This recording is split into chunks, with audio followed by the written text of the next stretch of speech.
দরজায় কড়া নাড়ছে ত্রয়োদশ জাতীয় সংসদ নির্বাচন। দীর্ঘ সময় পর দেশের রাজনীতিতে বড় পরিবর্তনের অপেক্ষায় সাধারণ মানুষ। নির্বাচনের আগে প্রার্থীরা ছুটছেন ভোটারদের দ্বারে দ্বারে। নানা কৌশল ও প্রতিশ্রুতির মাধ্যমে ভোটারদের আকৃষ্ট করার চেষ্টা করছেন তারা। ঢাকা উত্তর সিটি কর্পোরেশনের ২, ৩, ৫ ও ৬ নম্বর ওয়ার্ড এবং পল্লবী ও রূপনগর থানা নিয়ে গঠিত ঢাকা ১৬ আসন। এই আসনে প্রধান প্রতিদ্বন্দ্বিতা হবে বিএনপি প্রার্থী সাবেক ফুটবলার আমিনুল হক ও জামাত প্রার্থী আব্দুল বাতেনের মধ্যে। আমরা ইতিবাচক সাড়া পাচ্ছি এবং আমাদেরকে জনগণ ভোট দেওয়ার জন্য মুখিয়ে আছে।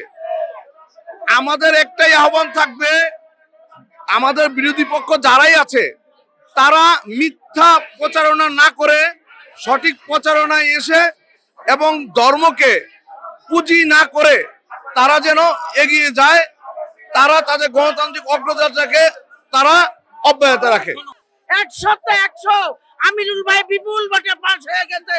ইনশাল্লাহ আমাদের 16 আসনে আমাদের একটা নেতা পাইছি আমরা, ইনশাল্লাহ ভালো মনের মানুষ। আমার জানার মধ্যে তিনি একজন সৎ এবং যোগ্য লোক এবং আমি মনে করি উনি আসলে উনি যদি নির্বাচিত হতে পারেন ন্যায় হিসাব প্রতিষ্ঠিত হবে। আমি কর্নেল বাতেন স্যার প্রতি উৎকৃষ্ট হয়েছে। উনি একজন সৎ, দক্ষ, সার্বিক অবসরপ্রাপ্ত আর্মি কর্মকর্তা।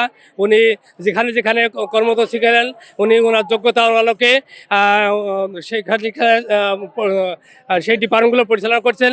আমাদের বিশ্বাস উনি ব্যক্তিগত সৎ এবং যে দলের পক্ষ থেকে উনি নমিনেশন পেয়েছে সেই দলের মেন টার্গেট হলো সৎ, দক্ষ লোক এবং চাঁদামুক্ত, সন্ত্রাসমুক্ত দেশ উপহার দেওয়া। এই জন্য আমরা তার সেই দলের পক্ষ থেকে উনি নমিনেশন পাওয়ার কারণে আমরা সবাই এলাকার পক্ষ থেকে ওনাকে নমিনেশন দাঁড়িপাল্লা প্রতীকে ভোট দিয়ে ওনাকে জয়যুক্ত করে সংসদে পাঠাবো জি ইনশাল্লাহ।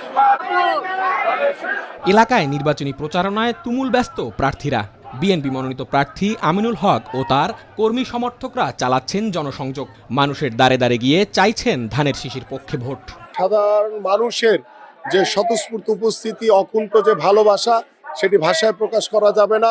এবং আমি যতই দিন যাচ্ছে আমার এলাকার সাধারণ মানুষের উপস্থিতি আমার সাথে অনেক বেড়ে চলেছে এবং আমরা প্রত্যেকটি ঘরে ঘরে গিয়ে আমার এই এলাকার যে সমস্যাগুলো চিহ্নিত করেছি, যে পরিকল্পনাগুলো করেছি, সেই পরিকল্পনার বিষয়গুলো আমরা প্রত্যেকটি সাধারণ মানুষের কাছে বলছি এবং এই পরিকল্পনাগুলো বাস্তবায়নের অপেক্ষা রয়েছে।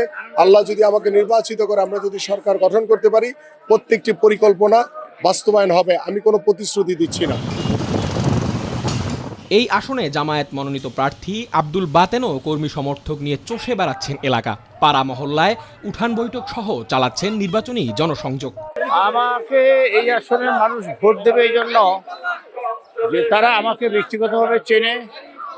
আমি সৎজীবন যাপন করি এবং আমি সবসময় বিপদে আপদে মানুষের কাছে থাকি।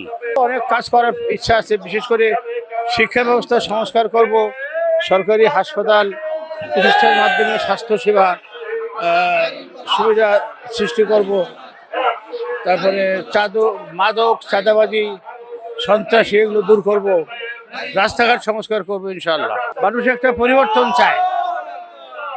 চায়, এই জন্য তারা জামাতকে সুযোগ দেবে এবারে ইনশাআল্লাহ। আগামী 12 ফেব্রুয়ারি জাতীয় নির্বাচনের ভোট। ঢাকা 16 আসনের প্রায় 4 লাখ ভোটার এদিন বেছে নেবেন পছন্দের প্রতিনিধিকে।